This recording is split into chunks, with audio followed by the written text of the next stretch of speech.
amalkanlah doa ini kalau kita nak murah dalam rezeki. Daripada hadis Nabi, satu hari ada orang mai ziarah Nabi.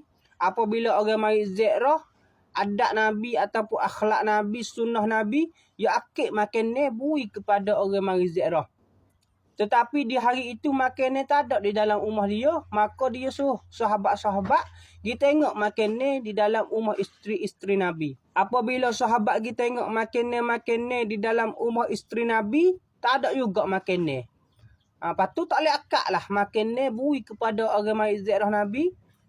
Maka Nabi baca doa ini, iaitu dia baca Allahumma inni as'aluka min fadlika wa rahmatika fa innahu la yamlikuha illa anta. Apabila Nabi baca doa ini, duk tak lama ada orang mari hadiah biring bakar bui kepada Nabi. Nak kata rezeki masuk selalu kepada Nabi selepas Nabi baca doa ini. Lepas tu Nabi pun builah orang mari ziarah dia tu makan biring bakar ini.